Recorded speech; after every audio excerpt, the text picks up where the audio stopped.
जरा सोचो, अचानक से तुम्हारे कमरे में रखे बेजान खिलौने जिंदा हो उठे और तुम्हारी जान के दुश्मन बन जाएं। कुछ ऐसा ही होता है हमारी आज की कहानी में। कहानी की शुरुआत में हम एक कातिल को देखते हैं जिसका नाम है रेनशॉ। एक रात वो अपनी गाड़ी लेकर हैंस मॉरिस नाम के एक आदमी की हवेली पर पहुंचा। मॉरिस करोड़ों की खिलौने बनाने वाली कंपनी का प्रेसिडेंट है। रेनशॉ को उसी का खून करने की सुपारी दी गई थी। वो अपने स्टोर रूम में कुछ खिलौने देख रहा था जब उसका हाथ हरे रंग की एक परी पर गया। रेनशॉ बाहर से उस पर नजर रखे हुए था और अब उसने अपने प्लान को अंजाम देने का फैसला किया। उसने गन लोड की और मास्क लगाकर दरवाजे की ओर बढ़ा। वो सिक्योरिटी गार्ड को चकमा देने के लिए बाहर एक फोन रख देता है जिस पर उल्टी गिनती चल रही थी। हड़बड़ाकर गार्ड फोन को बाहर फेंकने चला गया और इसी वक्त रेनशॉ ने हवेली में एंट्री मारी। मौका देखकर उसने सिक्योरिटी गार्ड को गोली मार दी और क्योंकि गन में साइलेंसर लगा हुआ था इसलिए गोली की आवाज मॉरिस तक नहीं पहुंची। फिर वो गार्ड से चाबियां चुराकर आसानी से सिक्योरिटी रूम में पहुंच गया। उसने सभी सीसीटीवी कैमरास बंद कर दिए और आखिरकार अपना मास्क हटाया। इसके बाद वो मॉरिस के कमरे की तरफ बढ़ने लगा। रास्ते में एक और सिक्योरिटी गार्ड को उसने चुटकियों में ठिकाने लगा दिया। कमरे में पहुंचते ही उसने मॉरिस की छाती पर 2 गोलियां और माथे पर 1 गोली दाग दी जिससे उसकी मौके पर ही मौत हो गई। रेनशॉ ने उस हरी परी वाले खिलौने को उठा लिया जिसे वो अपने शिकार मॉरिस की निशानी बनाकर रखेगा। उसे टेबल पर मॉरिस की माँ की एक तस्वीर दिखाई दी जिस पर कुछ लिखा भी हुआ था। उसने इसके बारे में ज्यादा नहीं सोचा और वहाँ से निकल आया। उसने प्लेन में अपने क्लाइंट को मिशन कंप्लीट होने की खबर दी और आराम से बैठ गया। थोड़ी देर बाद उसके पास बैठी एक लड़की ने उससे च्युइंगम मांगी जिसे निकालने के लिए रेनशॉ अपना बैग खोलता है। उसके बैग में वो हरी परी वाला खिलौना देखकर लड़की भी सोच में पड़ गई कि इतना बड़ा आदमी अपने बैग में खिलौने रखता है, लेकिन उसने कुछ कहा नहीं। बाद में एयरपोर्ट पर उतरकर उसने देखा कि मॉरिस के खून की खबर चारों ओर फैल गई थी। तभी उसकी नजर एक बच्ची के बैग पर गई जिसमें वैसी ही एक गुड़िया थी जैसी उसने मॉरिस के कमरे में देखी थी। इसके बाद उसके साथ अजीबोगरीब चीजें होना शुरू हो गई।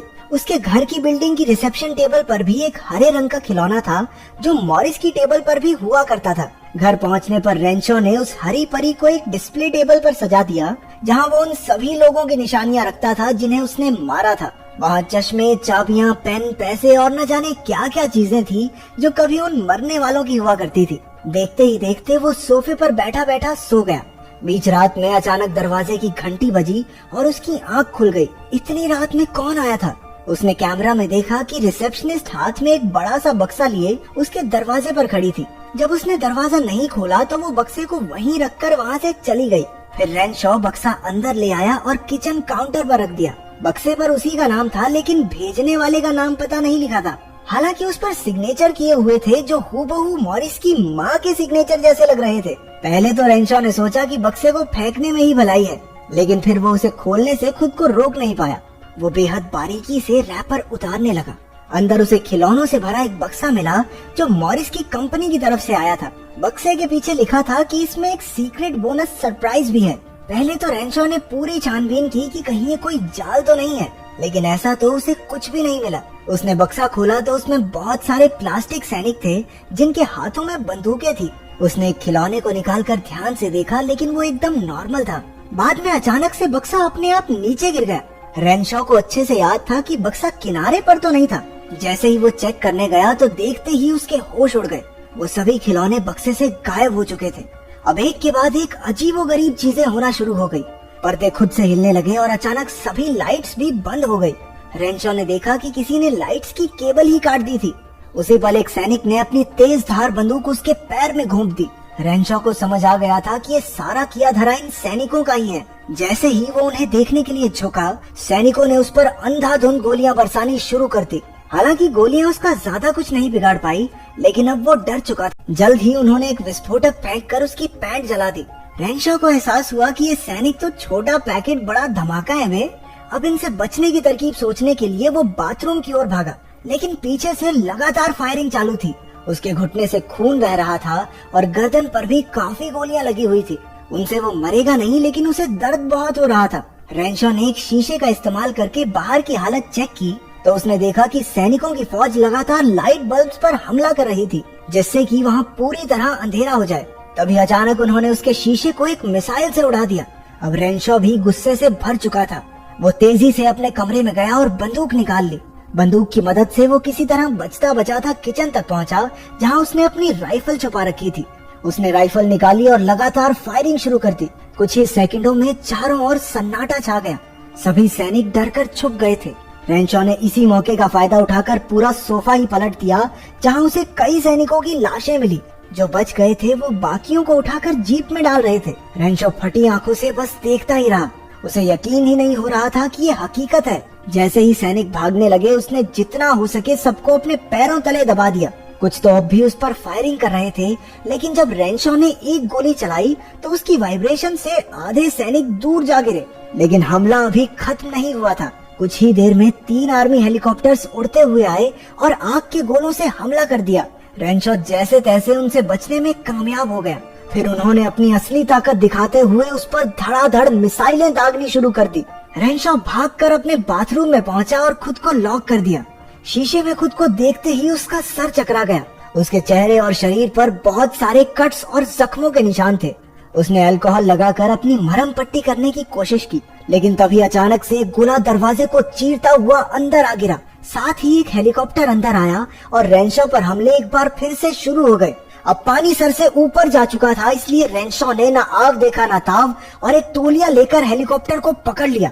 उसने मार मार कर हेलीकॉप्टर को पूरी तरह तबाह कर दिया। इसके बाद वो बचे कुचे टुकड़े उठाकर उन्हें फ्लश कर देता है, लेकिन सैनिक अभी भी हार नहीं मान रहे थे। आखिरकार उसने एक हेयर ड्रायर टॉयलेट में डाला, जिससे सारे सैनिक मर गए।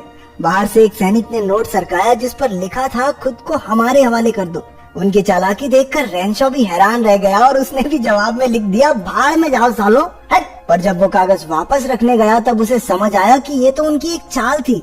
खिलौनों की पूरी फौज टैंक्स के साथ हमला करने को तैयार खड़ी थी। उनके जोरदार हमले से दरवाजे के चीथड़े उड़ गए और अब रेंशॉ सीधा उनके निशाने पर था। अपनी जान बचाने के लिए वो खिड़की से बाहर निकल गया, लेकिन बेचारा 14th फ्लोर से कूद भी नहीं सकता था। आगे कुआं तो पीछे खाई।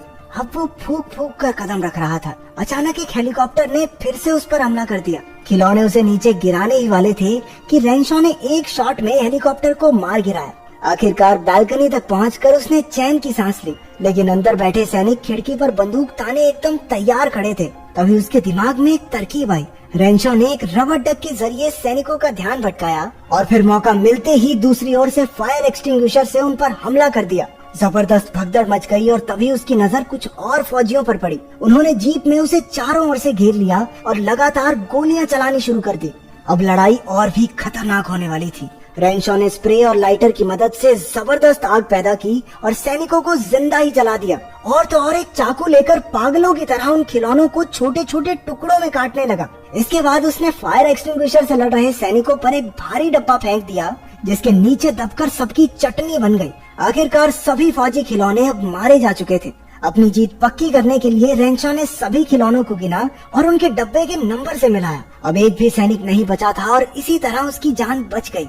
ऐसे कैसे बच जाएगा? उसने खिलौनों को तो गिन लिया, लेकिन एक बात भूल गया कि डब्बे के पीछे लिखा था बोनस सरप्राइजेस। सबकी गेम बजाने के बाद वो आराम करने के लिए थोड़ी देर पूल में आ गया, लेकिन अचानक किसी ने पानी में उसकी कलाई काट डाली। उसने फटाफट पानी से बाहर आकर देखा कि खून बहुत ज्यादा बह रहा था, तो उसने सुई धागा लेकर स्टिचेस लगाने की पूरी कोशिश की।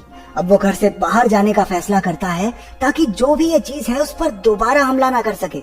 रेंशॉ इस बात से बिल्कुल अनजान था कि उसके दुश्मन उसके साथ ही लिफ्ट में पहुंच चुके हैं। अचानक से सारी लाइटें फूट गई और लिफ्ट ऑपरेट करने वाले सभी बटन्स भी टूट गए। अब रेंशॉ इस लिफ्ट में कैद हो चुका था। उसने एक फ्लैश लाइट जलाकर देखा कि वहाँ सिर्फ एक कमांडो मौजूद था।